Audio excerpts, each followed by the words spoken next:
and a vote to spend $51 million on helping migrants here in Chicago. CBS 2 political investigator Dana Kosloff was there for all the action, and Dana, strong feelings all around. Yeah, Erica, and for many different reasons, among them the fact that this $51 million approved today is only a short-term fix, and more money will be needed in just weeks. We cannot continue to falsely pit communities against one another. Deep emotional wounds coming to the surface.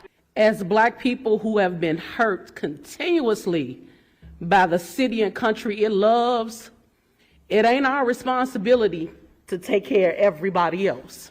And anger. We don't want to have to recall anybody. We don't want to have to protest anybody, but we are not going to be ignored, Brandon. Mayor Johnson. Many in Chicago's Black community and the city council speaking out against spending $51 million to house migrants, asking when will the help for them finally become a reality. And it cannot be put on the backs of the residents of Chicago without showing them that they're getting. Low-income Black, why are you upset? Low-income Blacks, why are y'all upset? You voted Democrat, so now you get what you voted for. Sanctuary City, where the illegals is taking over your space. Low-income Black, why are you upset? This is what you voted for when you voted Democrat, when you voted for Joe Biden, when you voted for Eric Adams in New York City. This is what you voted for. Brandon Johnson in Chicago. This is what you voted for. So why are you upset when you voted Democrat?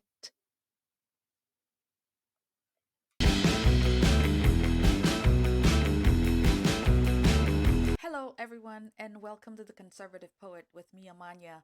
So, Mayor Brandon Johnson of Chicago has decided that it is Republicans, it is the white supremacists, as they like to call,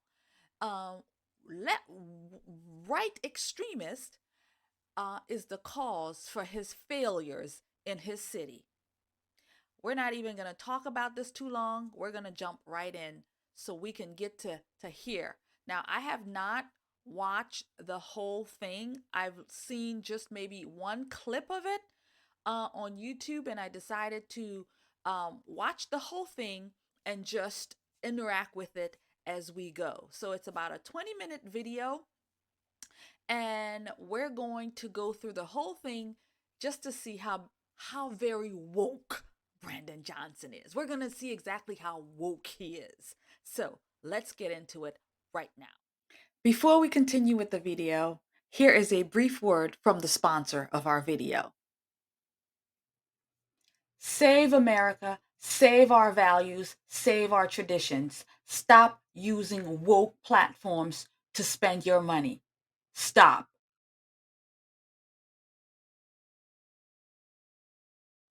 This episode of The Conservative Poet is brought to you by Mammoth Nation. Mammoth Nation is a conservative marketplace where you, the patriot, can go and purchase the items that you need. Mammoth Nation is an online subscription-based platform. So you have to be subscribed in order to get all the wonderful discounts. You can get up to 70% discounts on so many of the stores. They have phone services, services for food, traveling, hotel. They refuse to let anti-American companies join their platforms. The vendors have been carefully vetted and have been approved of conservative American values, which is one of the reasons we have partnered, because I do love what they offer. I love that they are offering opportunities to American vendors and American creators as well. So we are trying to put America first here. And that's one of the things we do on this channel. And so I support Mammoth Nation and what they do to put conservative American businesses first. So visit Mammoth Nation today so you can get the discounts that you deserve with American made products. So use code AmaniaS, that's AMANIAS. Again, that's AmaniaS for your discounts today on these amazing opportunities.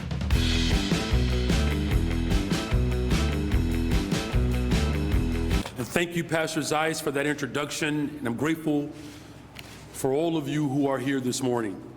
I would like to especially recognize the entire faith community, the faith community that has stepped up from the very beginning to support this mission.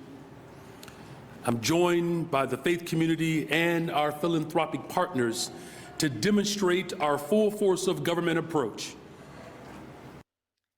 Just real quick, the faith community he's talking about the faith community. Now, if the faith community agrees with and supports what Brandon Johnson does and his Democrat Party does, then I know the faith community, as he's saying, is not the same faith community that I know of. You know, the faith community that I know of would not stand along to see this crisis happen the way it is. These people are being used left, right, and center for political gains. And it's not on the Republican side. Not really. Maybe both sides are to blame. But right now, it is Joe Biden who's in charge of that border. And his borders are Kamala Harris, who is not doing anything about it, who's telling these people to come here so they can be in these dire restraints. And again, Chicago is cold right now. It's freezing right now. It's even cold in Florida. I can only imagine these people out here sleeping in tents in the cold. To address this humanitarian crisis, city government is maintaining our efforts to welcome and resettle asylum seekers here in Chicago, and we are making progress. And you know what bugs me the most with all of this? They say asylum seekers as if these people are running away from wars. They're running away from. I get it. Their countries are shitholes or their countries have problems. I get that. I get it. There's a lot of problems. I get it. But they're not running away because they're in danger of their life because of political persecution or something like that, and they need to seek asylum. They need to run away from their country. No, they're leaving it because it's a shithole. I'm just saying. In partnership with the state, we have successfully helped over 10,000 new arrivals to resettle in the area and reunite with family and friends in various places. Yeah, they're reuniting with family and friends because they call, yeah, it's good here. Y'all come on down. It might be a little bit rough. You might have some problems on the way, but come on down. Once you get here, they're gonna put you up in hotels. They're gonna feed you. They're gonna give you everything that you need. Come on down. It might be rough in the beginning, but you're gonna be good. Come on down so we can reunite as family and friends. And we are currently working with the state to expedite the work authorization process as much as possible so that new arrivals can get jobs and to do it more quickly. Again, this new arrivals thing. When you do that, all it's incentivizing is for more and more to come. This way, this problem will never be resolved because more and more and more continue to come because you're offering these things, and we will never, ever deal with this situation because people will continue to come. But importantly, to become integrated into the life of our city. I'm happy to share that in recent weeks, we have successfully transitioned all of our new arrivals out of half of our police districts into city shelters, and we are preparing them for the next step of their journey. All on the taxpayers' backs. All on the taxpayer backs. I'd like to take a moment to thank the hundreds of volunteers and mutual aid groups, including the church groups, for their incredible efforts to support asylum seekers at police stations. It has made a difference for thousands of people. This mission. I find it interesting, once again, that again, they're sanctuary cities, so their law says that they have to do whatever they need to do to take care of these people because that's their laws. I find it so interesting that illegals are coming in. They're in the house of the lawman, right? They're in the house of the policeman, and the policeman is laying out covers and blankets for them to sleep in their house when the police is supposed to be enforcing laws, and those who are breaking the laws that's what the police is there to do, to ship them back out. At least in my mind, that's how it's supposed to work. But I get it, that's not what's happening. But I find it interesting that the police is where these people have been housed for quite some times. I mean, they've shown many videos out there, people just sleeping in the police stations. I mean, my God, not in the prison cells, but on the floors where the people are doing business, where the police is doing business. That's where they're laid out sleep. Continues, but as winter fast approaches, our need. Winter's coming.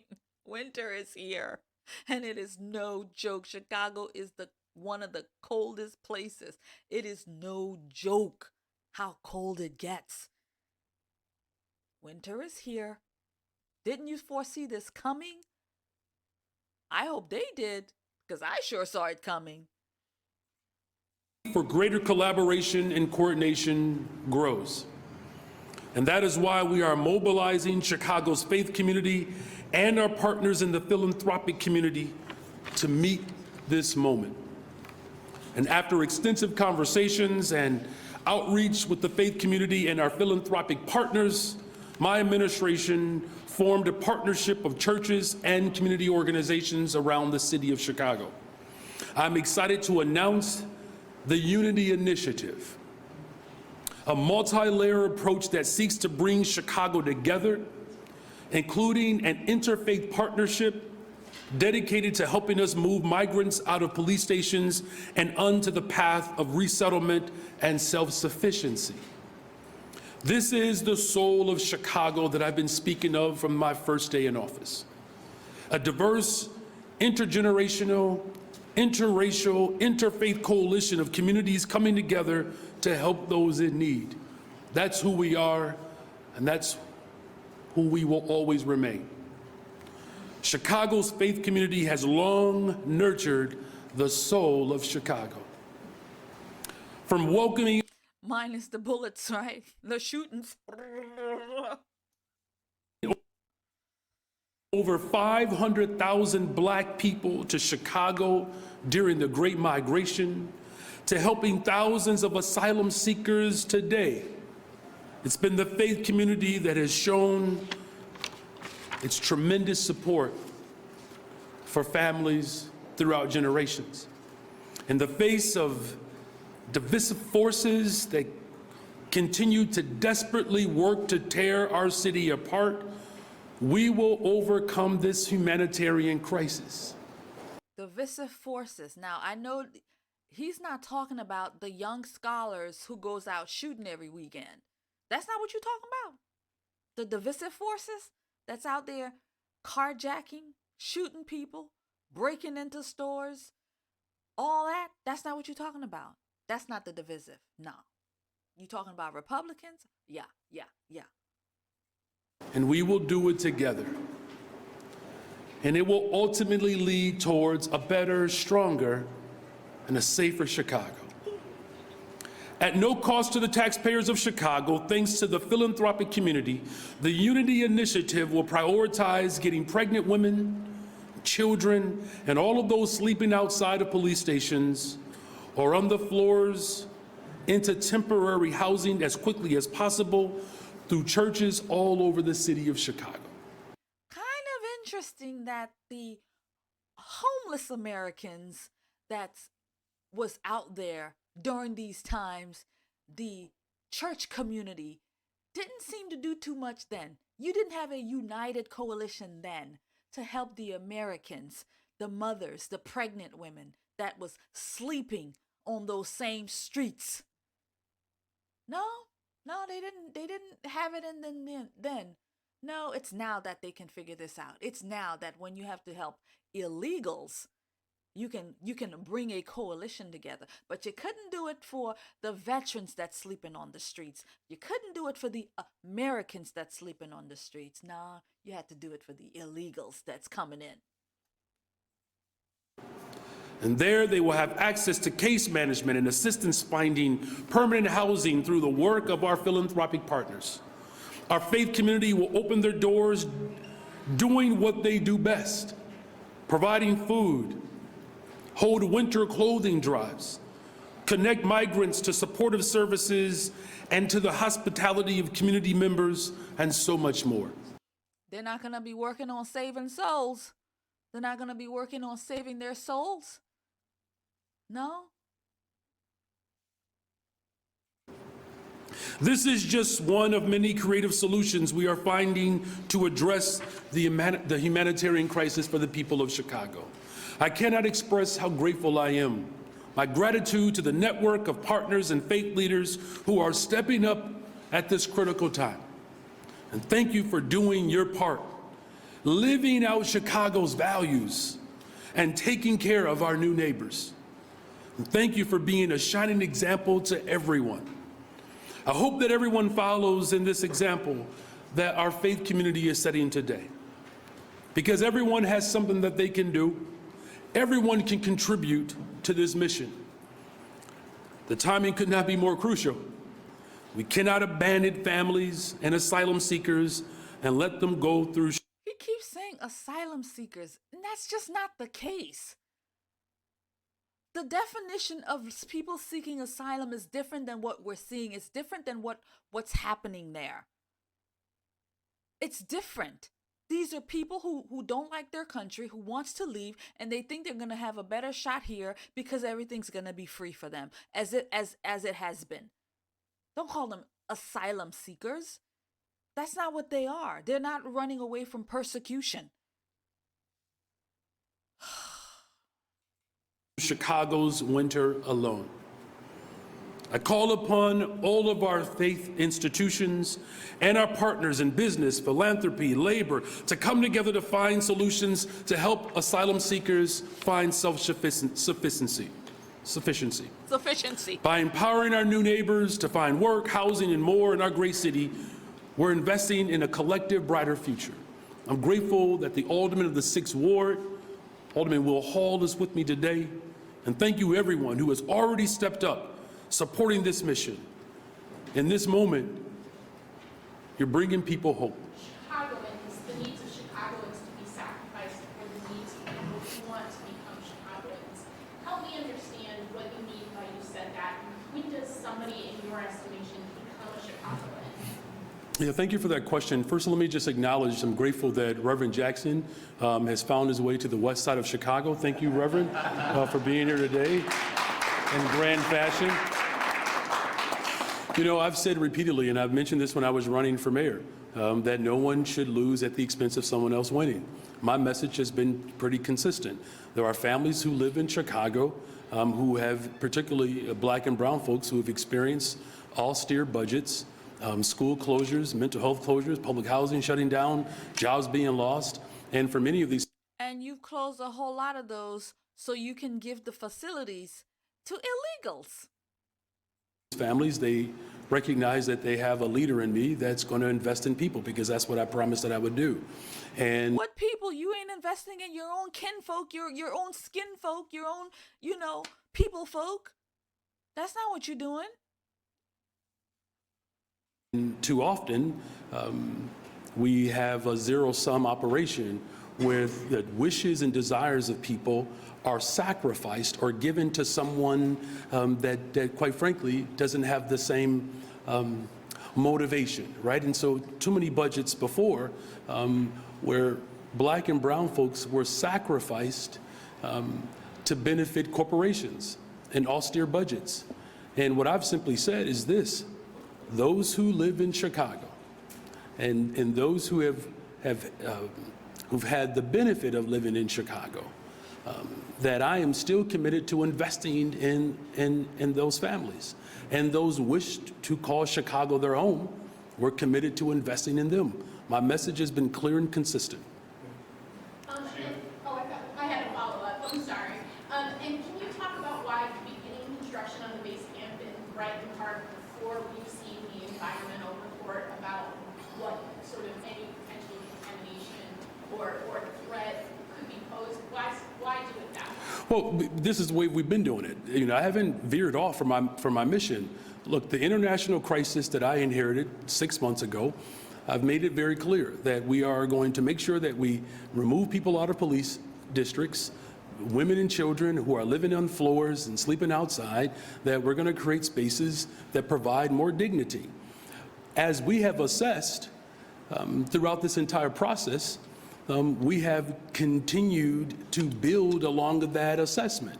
And so for every assessment, for every test that we put forth, it sets us up to take the next step. Now you're going to have a full report of this national guideline for environment. You'll have that by the end of the week. Hi, Mayor. Hi. Welcome. Thank you. What would you want to see from the border deal that's being discussed in Congress? And would you want some limits placed on the flow of migrants from other cities and states? Well, it has to be better coordination. You know, what we've seen is a very raggedy form instituted by right-wing extremism. Everyone knows that the right-wing extremism in this country has targeted democratically ran cities. And quite frankly, they've been very intentional about going after democratically ran cities that are led by people of color. Whoa, democratically run cities that are run by people of color. And you're blaming Republicans for your failures and for other black mayors' failures?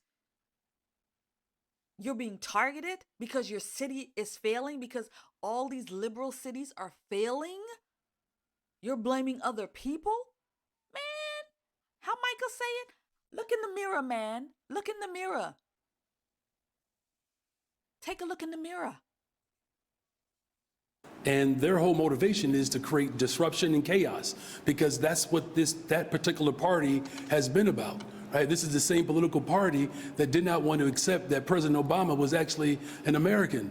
It's the same Republican right-wing extremism that stormed the Capitol. It's the same right-wing extremism that refuses to accept the results of the Civil War.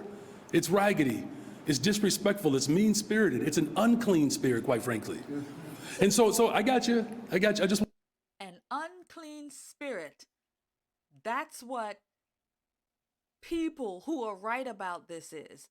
People who are calling it out for what it is. People who are seeing it for what it is and saying this is really, really undignified for people, the way that they're living, because you all keep telling these people to come and come and come. And so they keep coming. And so we have no room in the inn anymore. There's no more room for them.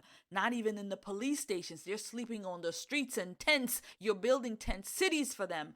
But yet you can't take responsibility for your own part in all of this. And you can't blame the person who is really responsible for all of this, which is Joe Biden, because he is the commander-in-chief whose first job is to protect the people, to protect Americans, to secure the border, to secure our sovereignty, right?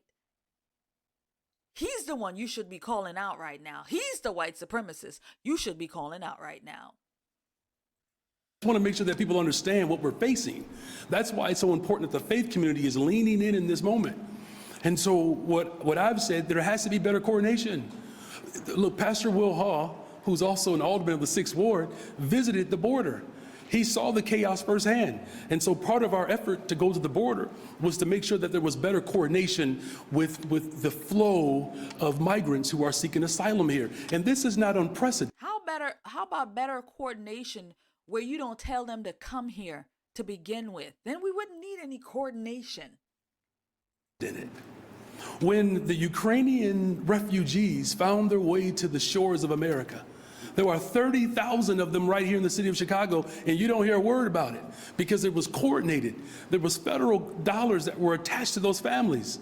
And so, to your question, yes, it has to be better coordinated. As far as limitations, we have to have parameters that respect the dignity of families who want to call Chicago their home. It is abysmal, and it's an affront for everything that is good about this country, for the extremism in this country to use people as political tools to settle political scores for something that happened 400 years ago. They're still mad that a black man is free in this country. This is nothing new, but aren't you glad that the soul of Chicago won't be broken? And those are the words of, I think, Beyonce, you won't break our soul. A black man isn't free in this country. You ain't free. You's a black mayor in a big city in this country. Eric Adams, black mayor, big city in this country. The woman who's mayor of Washington, D.C. Black mayors everywhere. But yet you still in shackles. You are in shackles, the Democrat plantation shackles. Some more details of the actual leadership. How many churches, when this can start to impact? Thank you, Pastor Zayas. So we're starting off with 17 churches, first phase, and the goal is as we increase to the demands of the city to alleviate the stress at O'Hare and some of the police stations, we actually want to start tomorrow. We want to send the buses and start picking up folks. The time is now. And so our goal is to send the bus, and we're going to start picking up folks and establishing them in the churches that are behind you. All these pastors have committed to start the process. So boots on the ground starting tomorrow, and we're going to start filling them up, and we're going to work together to make sure that my goal and our goal by December 1st, we are making a huge impact in the city, with working along the city to relieve the stress of folks in the police stations and O'Hare. So we're starting first thing tomorrow morning. Yeah. Sorry, one more follow-up for you, Mayor Johnson. In New York, they tried this program, but it had a lot of problems with churches not meeting up to code. How are you going to make sure that doesn't happen in Chicago? Well, the full force of government is on display. I've said this from the very beginning, that that is my mission, to bring people together. And that's the state government, that's the county government, and that includes our faith community. But here's the good news. The faith community has been doing this work, right, from the very beginning. And so that we're investing in an infrastructure that, quite frankly, just needed a little bit more formation. I just want to make sure that people understand that this is an international crisis. Speaking of New York, do you know that 70% of the migrants and the asylum seekers in New York come from the continent of Africa? This is a global population shift that's being promulgated by failed policy. Now, as Pastor Zayas has indicated, 100 years from now, people are going to read about what we did in this moment. And what they're going to read about the city of Chicago, that the soul and the essence of who we are, we did not allow that extremism to break us. The full force of government is on display. Federal government, state government, county government, city government, the faith community, philanthropic community, mutual aid, volunteers, and we did it in 6 months. Thank you. This is 3 questions now. Go ahead. We're going to be nice to you today because there are preachers here. Why did this program happen sooner? A lot of these pastors have As I've said, they've been doing it. It's taken, they didn't just start with this press conference. I hear what you're saying, but I just want to make sure that you write this. They didn't just start today. They've been doing it. And so what you're seeing is a sophisticated coordination that has taken some time to make sure that we level set. Because here's the thing, the resources that the state is showing up with, because that's the collaboration that I've called for and they're doing it, The resources that the county has invested in, we've called for that type of collaboration. I'm grateful for both of our executives at the county level and at the state level for being a part of this ongoing mission, that our faith community needed to make sure that there was a complete alignment with what our ultimate mission and goal has been. Now, they didn't start this yesterday, they're not starting it tomorrow, but now what you're seeing is a full display of what collaboration looks like. That's what I promised I would do as mayor, and that's what I'm doing. I'm well, thank you for asking. I did, it was perfect. So you've got a certain amount of money that's pledged by the philanthropic community, and is the money from those donations going to be helping the churches do what they're signing? Yes, yes. How much, is there an amount of money that's come in already? Yeah, so right now we're at $350,000. So that's what's been committed. We also have others that are stepping up to the plate. We're seeing a move in that direction. And so we are right now at this point, as of today, $350,000. We're looking to probably do $1 million by January. Yeah. And then by February, Pastor, and then by March, and then by next January, what are we looking at? $1 trillion? Why? Because these people are going to keep coming, they're going to keep coming, and they're going to keep coming until we do something. We're just putting Band-Aid, throwing money away. That's what we're doing. We're not fixing the problem. The problem is the border that needs to be secured. That's the problem. Any event, I'm going to end it there. I will have the video in the description box, but I'm not going to continue with it. It's still about 5 or so minutes left, maybe a little bit, maybe 10 minutes left, but I'm not going to go through the rest of it. I just wanted to play a little bit of it so we can see exactly what Mayor Brandon Johnson was up to with his press conference and this new initiative that he has put together with the faith community. So I hope this works and it helps people. But again, the problem remains is that this is just a Band-Aid, right? It's just a Band-Aid.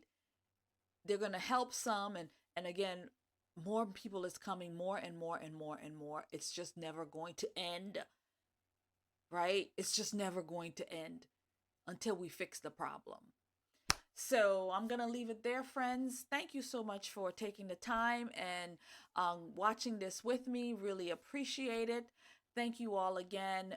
May God bless you and keep you. And if you haven't subscribed to the channel, please do so. I really appreciate it. And if you can give me a thumbs up if you like it, or give me a thumbs down if you don't like it. Comment, say, hey, Amania, I didn't like that, or hey, Amania, I like that.